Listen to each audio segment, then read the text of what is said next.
to the floor of the CMZ Group here in Chicago. I'm Killer, and this is Peter Yastro. Yes, the slimmer, good-looking Peter Yastro here with me. We're going to cover the market here, folks. Let's get into the zone. So, Peter, first and foremost, all eyes are on Italy. No doubt about it. We're seeing that 10-year yield above 6.5%. What are your thoughts on the European situation today? Well, I think that people are now starting to wake up to the fact that just because Greece is starting to look like the mess is going to be delayed a while longer, now you're starting to focus on the next domino, and that's going to be Italy.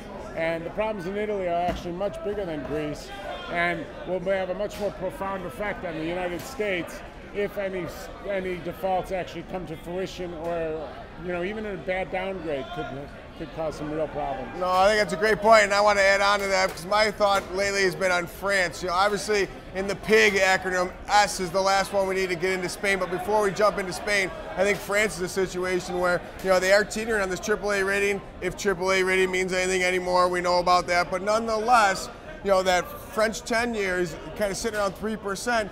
In the event those top three banks have some problems, or that austerity they're talking about implementing, or in the event they lose their AAA rating, will we see continued buying in treasuries?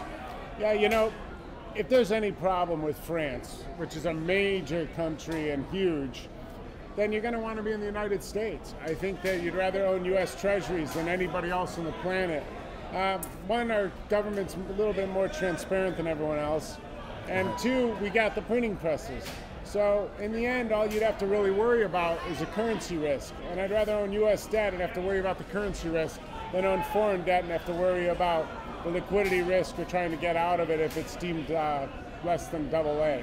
No, agreed. One other point I want to talk about is, last week, Super Mario Draghi, the new ECB leader, he lowered those rates, kind of a curveball to the European environment of 25 basis points. Not a big deal, but nonetheless, is he disclosing there's more problems there? Is there a stagflation situation? What should we expect in Q1, Q2? We focus so much on this micro snapshot of the global economy. Where are we Q1, Q2 in Europe? Are we going to see an exact replay of what happened here domestically? Let me know your thoughts. Well, the big lesson we learned here years and years ago in the Great Depression was, in spite of inflation fears, in spite of your currency getting weak, no matter what, you keep rates low and you stick to your guns. And Bernanke's done a good job doing that. But if you remember back in July, Trichet... It's very, very French of you, July. Yeah, July.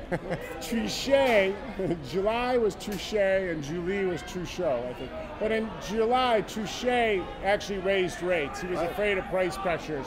And many of us, I was adamant that he made a huge mistake there, and that was going to be a problem, and that he didn't learn the lessons that we learned.